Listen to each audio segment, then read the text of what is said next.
All right, so we were on question number 4. We had the radius to be 3 meters. We had the coefficient of friction to be 0.5. We had the mass of the person to be 60 kilograms. And it wanted to know what is the force needed to hold her up. In other words, what is friction in part A? So you're going to do some of the forces in the y direction.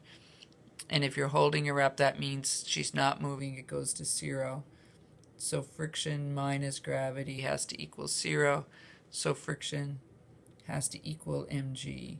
So 60 kilograms times 9.81 meters per second squared.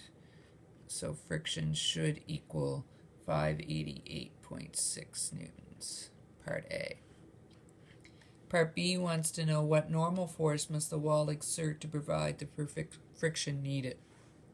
So you have mu and you have FFR, you can now find Fn.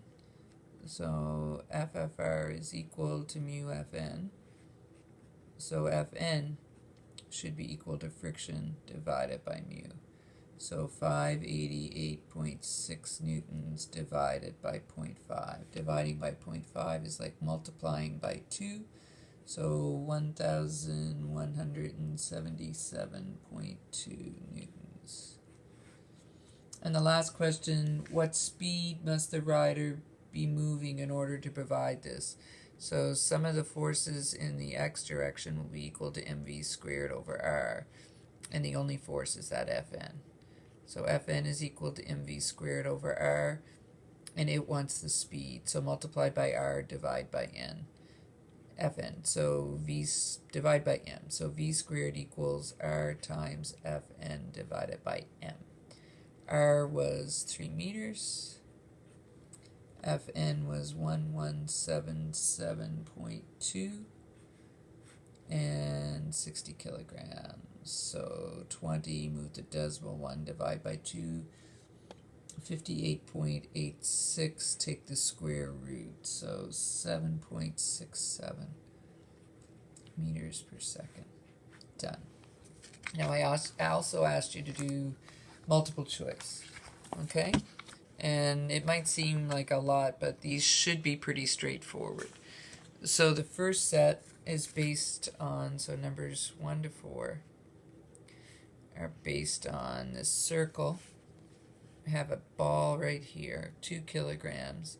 A is in the middle, B is up top, C is out here, D is down here, and the ball's going this way. And it tells us the mass is 2 kilograms. The R is 0.5 meters, and the speed is 4 meters per second. And so the first question asks, what's the force exerted? So for number 1, just Fc is equal to mv squared over r.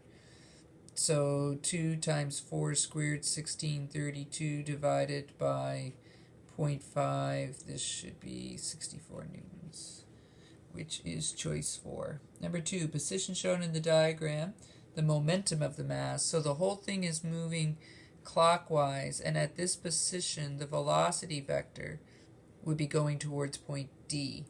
And so that's also the direction that the momentum would be going, because P equals mv. They have the same direction. So towards point D, which is choice 4. The centripetal force acting on the mass is directed which way? Centripetal means center-seeking, and so it's being directed towards point A. And number 4, the speed of the mass is changed from 4 meters per second to 2 meters per second. Its centripetal acceleration will do what? So A is equal to v squared over r. If we half the speed, and that gets squared, then the new acceleration should be a quarter of what it was. Okay, so number 4 should be choice 3. The next set of questions are based on this diagram. It looks like this, and it has 2 different radii. Up here it's 100 meters, and on this end it's 50 meters. This is point D here, C, B, A. And so the first question says, the net force acting on the car while it's moving, oh, I didn't write in the given, sorry, this is from number 5 to 9. and it tells us the mass is 1,000 kilograms, and the speed is constant, 20 meters per second. And so it says the force acting on the car as it moves from A to D. So this is D here. It's moving from A to D. That's straight line motion, and it's traveling at a constant speed. There is no force. Answer is 0, choice 1. The net force acting on the car while it's moving from D to C. Well, now there is a force, because we know Fc is equal to mv squared over r. So 1,000 times 20 meters per second squared divided by 100. So it should be 4,000 newtons, which is choice 3.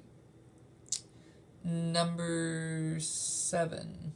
If the car moves from C to B, so again in a straight line, in 20 seconds, what's the distance? Well, remember VAV is equal to delta D over delta T. So delta D is equal to VAV times delta T. So 20 meters per second, 20 seconds, that should be about 400 meters. Compared to the centripetal acceleration of the car while moving from B to A, the centripetal acceleration of the car moving from D to C is what? So remember, centripetal acceleration is AC is equal to V squared over R. The V isn't changing, but the R is. And as you're going from up to DC, the R is doubling, which means the centripetal acceleration should be half. Choice 3. And number 9, compared to the kinetic energy of the car, well, kinetic energy is equal to 1/2 mv squared. The m isn't changing, the v isn't changing, so the kinetic energy shouldn't be changing. All right, next set, oops, something written on the back of it. Next set is based on this diagram. Has the ball over here. Point C is out here. A is down here. B is up here. And D is in the middle. And it tells us the mass is 5 kilograms. Radius is 20 meters. And the centripetal force is 400. I think that is, yeah, 400 newtons.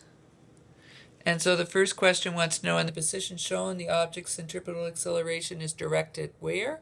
It's directed always centripetal towards the middle. So in this case, it'll be towards D, which is choice 4. In the position shown, the object's velocity is directed where? So if you were to cut the string, what would this object do? It would go straight out towards A, choice 1. The object's centripetal acceleration is how much? Well, I have my F and I have my M, and the last time I checked, F net or FC is equal to MAC. So AC is just equal to 4,000 newtons over 5 kilograms, or 80 meters per second squared.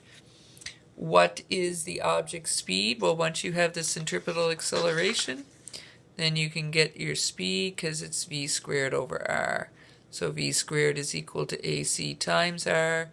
So 80 kilograms times 20 meters, 1,600. Take the square root, should be 40 meters per second. And this isn't kilograms, it's meters per second squared. So AC should be choice... That wasn't what I was finding. V should be choice 2.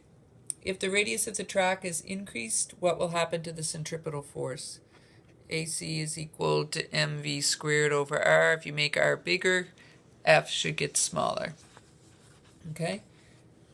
Next set. If I think I waited and assigned these the next day.